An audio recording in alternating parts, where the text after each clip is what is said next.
Hey, what is going on, guys? Welcome back to another PS4 and PS5 jailbreak news update. So once again, got a good few topics to cover here in this video. Of course, we have 9.xx for the PS5 and everybody waiting on 10.0 and 10.01 Kstuff so we can jailbreak up to 10.01.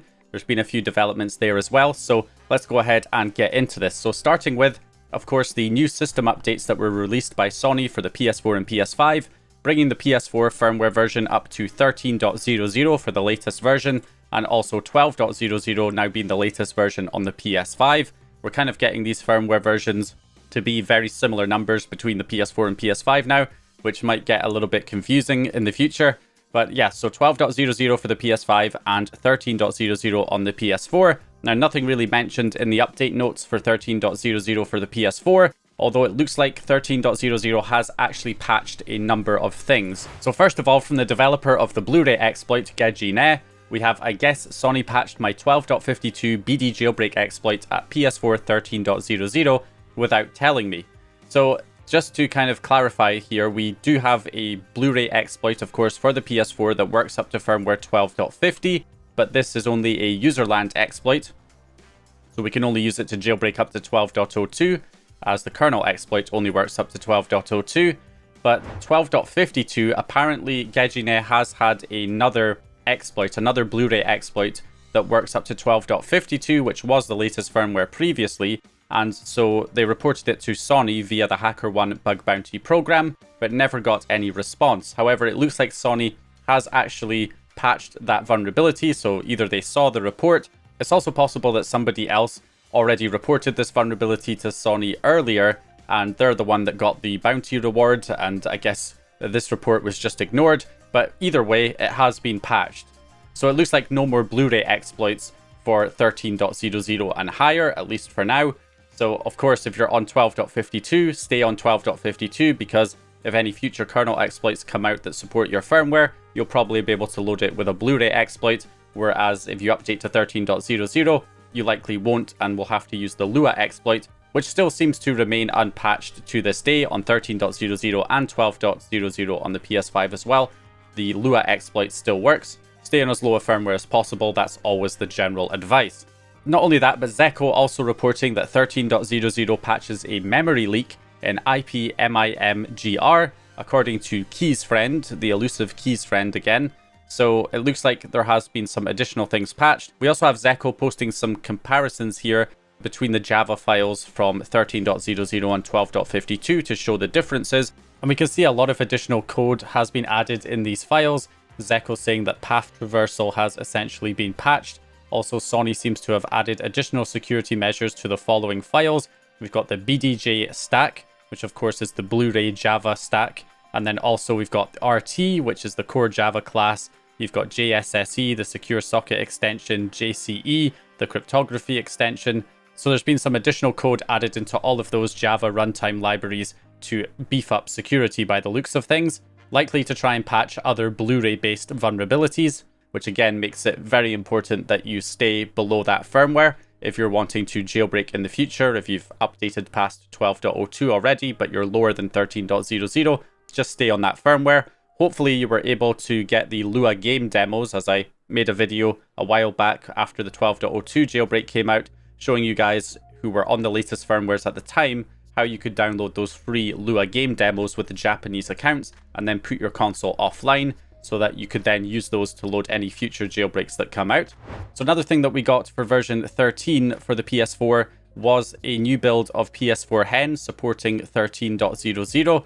So of course, this is not usable at the moment until we have a new jailbreak that actually works up to 13.00, but the payload is already updated and ready with the necessary offsets to work on that firmware. So if we do get a jailbreak for 13.0 in the future, we should be able to run this payload on it. Now, that's obviously not always the case, because depending on how the new jailbreak works, if we get a new jailbreak that is loaded in a different way, it might require a different payload format. So it's still not a guarantee that this payload would work immediately out of the box with any new jailbreak. Assuming it's loaded in the same way as our existing payloads, then we would be able to just load this and get etaHEN running on that firmware once we get a jailbreak up to that firmware, which obviously we don't have currently. But anyway, that is what we've got there for the PS4. Beyond that, there's been some developments on the PS5 as well surrounding the Kstuff. release. So we're waiting on 10.0 and 10.01.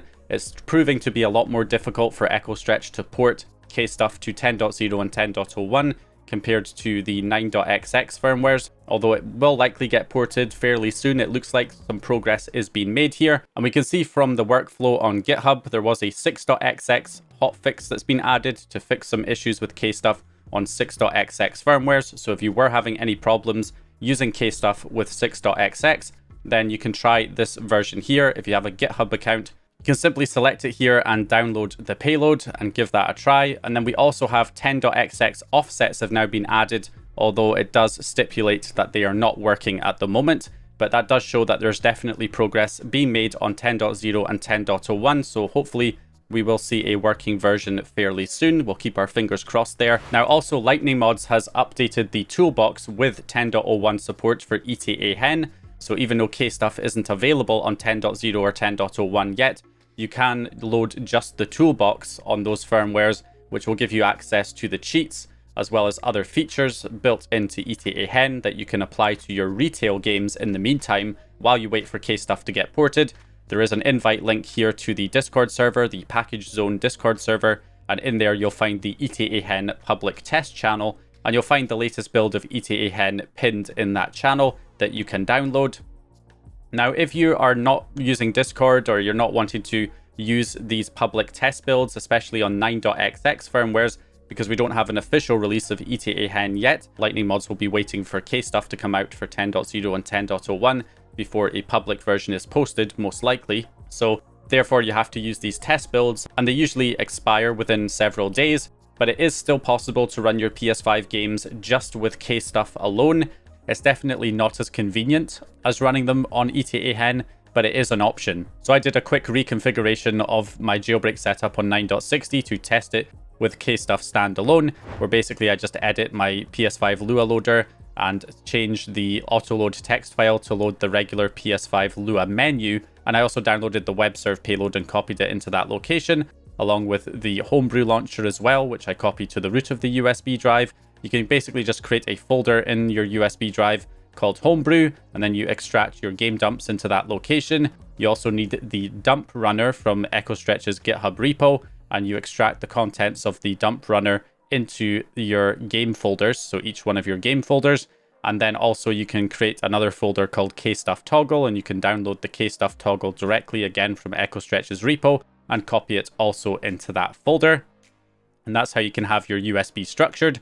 If you connect that to the PS5, if you run the jailbreak, if it's successful, it will load up the web menu, and then you can simply select the WebServe payload to get that loaded, and then refresh it with triangle, and then load the Kstuff payload. And then I believe after Kstuff is loaded, it doesn't actually show the notification. You have to press circle to close the web page, and then it will come up with the notification, at which point it should then automatically close the disk player. And then we can install our homebrew launcher with the package installer in the debug settings. And of course, you can do the same with any PS4 fake packages, install them with the debug settings to get those working.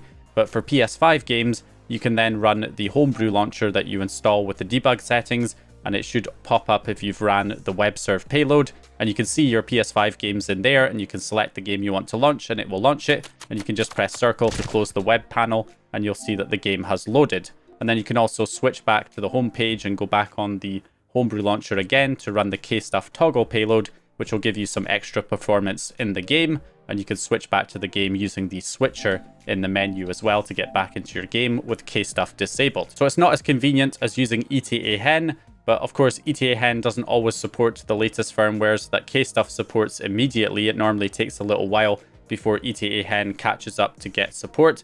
So in the meantime, you can use this to run your PS5 games. And of course, if you don't like having to use test builds, then you can use this until there is an official release of etaHEN supporting your firmware. Now, LightningMods has also been looking at changing the way Kstuff is implemented in etaHEN, saying here that I've been thinking of making an auto-load Kstuff option, an advanced option in the etaHEN toolbox, sticking it in a Kstuff menu with the upcoming download latest Kstuff option. What are we thinking? So with the download latest Kstuff option, I believe this will kind of fix the problem we have at the moment where a new version of Kstuff comes out.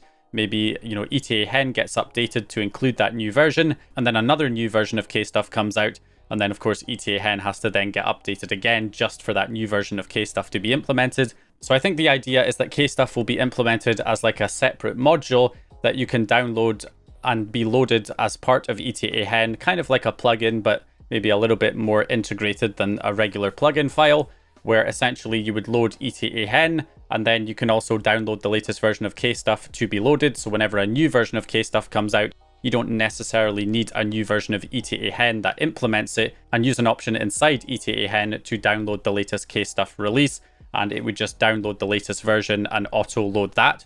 And you have the option to auto load it or not load it, which I would personally welcome. I think that would be a better way of having it, so that you wouldn't have to constantly have new versions of etaHEN having to catch up with new releases of Kstuff in the future. So if that's doable, that would certainly be a good option to have in a new etaHEN release. So anyway, that's going to do it here for this one. So hope you guys enjoyed this video or found the information useful. If you did, please leave a like and subscribe. And once again, I'll hopefully see you guys in the next one.